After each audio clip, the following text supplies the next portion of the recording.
Group 2ல் வந்து பார்த்தீங்கன்னா குரூப் 4 இந்த 3 எக்ஸாம்லேயுமே வந்து பார்த்தீங்கன்னா simple interest and compound interest இல்லாத கொஷின் பேப்பரே கிடையாது. ஸோ ஃபஸ்ட் சம் பார்த்தீங்க அப்படின்னு பார்த்தீங்கன்னா ரமேஷ் 15,600 ரூபாய் வந்து பார்த்தீங்கன்னா பிரின்சிபல் வந்து ஒரு பேங்க்கில் டெபாசிட் பண்ணுறாரு. எவ்வளோ பர்சன்டேஜ் ரேட் ஆஃப் இன்ட்ரெஸ்ட் பார்த்தீங்கன்னா 10%. அப்போது ஆர் ஒவ்வொரு 2 ஆண்டுகள் முடிவுலையும் வந்து பார்த்தீங்கன்னா வட்டி கணக்கிடப்பட்டு அது வந்து அசலோட சேர்க்கப்பட்டுரும். அப்போது ஃபஸ்ட்டு வந்து பார்த்தீங்கன்னா எஸ்ஐயோட ஃபார்முலா என்ன அப்படின்னு பார்த்தீங்கன்னா PNR by 100. ஓகேங்களா? அப்போது பி வந்து பார்த்தீங்கன்னா 15,600 ரூபா, 10% ரேட் ஆஃப் இன்ட்ரெஸ்ட்டு 2 வருடங்கள். ஓகேங்களா? ஸோ அப்போது டிவைட் பை 100. ஒரு 0க்கு ஒரு 0 கேன்சல், ஒரு 0க்கு ஒரு 0 கேன்சல், 0, 6 2 12, பேலன்ஸ் 1, 5 2 10, 11, இங்கே 1 இருக்கா? அடுத்தது 2 1 2 3. அப்போது 3,120 ரூபா வந்து பார்த்தீங்கன்னா 2 ஆண்டுகள் முடிவில் எனக்கு வட்டியே கிடைக்கிது. சரிங்களா? அதுக்கப்புறம் 2 ஆண்டுகளில் வந்து பார்த்திங்கன்னா முதல் வந்து பார்த்திங்கன்னா 15,600 ப்ளஸ் வட்டி வந்து பார்த்திங்கன்னா 3,120 ரூபா. ஒரு ரெண்டுத்தையும் சேர்த்தோம் அப்படின்னு பார்த்தீங்கன்னா டோட்டல் பிரின்சிபல் அமௌண்ட் எவ்வளோ இருக்குன்னு பார்த்தீங்கன்னா 18,720 ரூபா வந்து பார்த்திங்கன்னா 2 ஆண்டுகள் முடிவில் வந்து பார்த்திங்கன்னா என் கையில் இருக்கும். ஸோ அந்த தொகைக்கு வட்டியை காணலாமா? 18,720 இன்ட்டு 2 வருடங்கள் 10% வட்டி வீதத்தில் டிவைட் பை 100. அப்போது ஒரு 0க்கு ஒரு 0 கேன்சல், ஒரு 0க்கு ஒரு 0 கேன்சல், 18,720லேருந்து ஒரு 0 கேன்சல் பண்ணால் அப்போ 1,872 இன்ட்டு 2. ஓகேங்களா? அப்போது 2 2s are 4, 7 2 14, 1 பேலன்ஸ் 1, 8 2 16, 17, 1. அப்போது 2 1 2 3. அப்போது 3,744. அப்போ ஆன்சர் சி. பார்த்தீங்கன்னா ரேஷியோ அண்ட் ப்ரொபோர்ஷனில் கேட்ட கொஷினை பார்க்கலாம். அப்போது A:B வந்து பார்த்திங்கன்னா 5:9, B:C ரேஷியோ 4:7. அப்போது ஏபிசி என்ன வீதம் அப்படின்னு தான் கேட்டிருக்காங்க. ஸோ இப்போ இந்த மாதிரி கேட்டாங்கன்னா ரொம்ப சிம்பிள். ஏபிசி கொடுத்துருக்க வேல்யூ அப்படி எழுதலாம். 5 A:B 5 and 9, B:C வந்து பார்த்திங்கன்னா 4 and 7. ஸோ இப்போ நீங்கள் கேட்கலாம் சின்ற இடத்துல எனக்கு எம்டி ஸ்பேஸாக இருக்காங்க என்ன பண்ணுறது அப்படின்னா இங்கே என்ன பியில் என்ன வேல்யூ கொடுத்துருக்கணும் அந்த வேலையை அப்படியே போடலாம். அதேமாரி இங்கே இருக்க வேல்யூ அப்படி இங்கே கொண்டு வந்துடலாம். ஓகேங்களா? இப்போது 5 4s are 20, 9 4s are 36, 9 7s are 63. So இதை வந்து பார்த்திங்கன்னா இன்னும் அடித்து போடலாம், அடித்து ஷார்ட் பண்ணி போடலாம். பட் நமக்கு ஆப்ஷனில் அந்த மாதிரி கொடுக்கலன்றதுனால நான் இதோட ஸ்டாப் பண்ணிக்கிறேன். இப்போ நமக்கு வந்து ஆப்ஷன் ஏ தான் இதுக்கு ஆன்சர் கரெக்டாக வருது.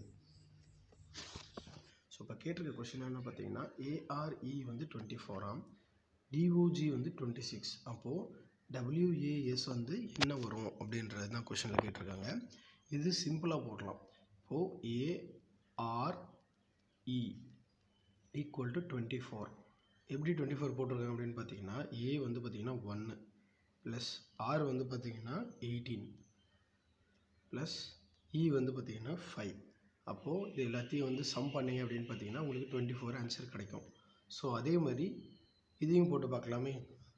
டிஓஜி இப்போது டிஓஜி ஈக்குவல் டு 26. அப்போது டி வந்து எத்தனாவது லெட்டராக இருக்குது அப்படின்னு பார்த்தீங்கன்னா 4th லெட்டராக இருக்குது. ப்ளஸ் ஓ வந்து எத்தனாவது லெட்டராக இருக்குது அப்படின்னா 15th லெட்டராக இருக்குது. ஜி வந்து பார்த்திங்கன்னா நமக்கு 7th லெட்டரில் இருக்குது. ஸோ இப்போ நாங்கள் எப்படி போட்டு பார்த்தாலும் உங்களுக்கு 26 வந்து சம் ஆகும்.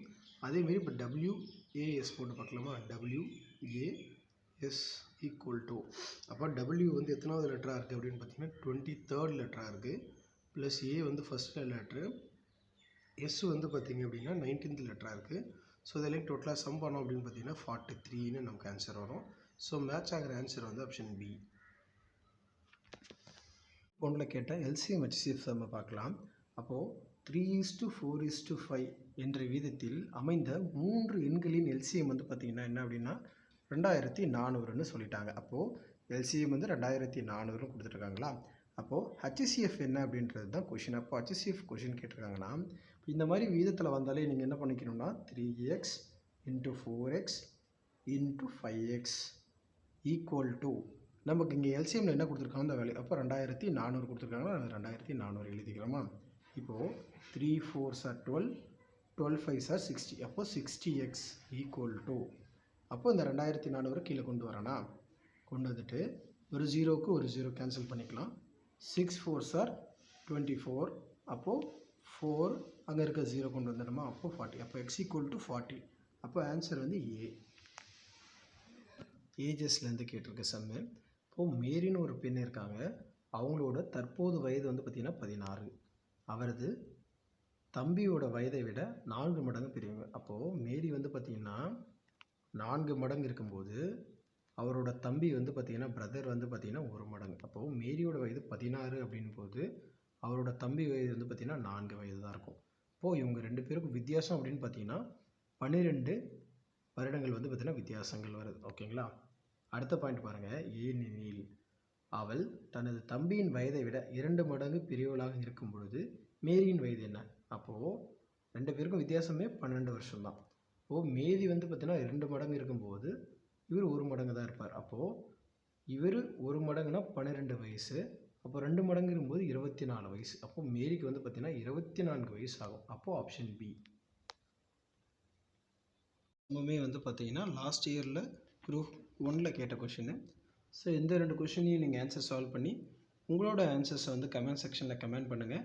நான் நெக்ஸ்ட் வீடியோவில் இந்த செம்மோட எக்ஸ்ப்ளனேஷன் போடுறேன்.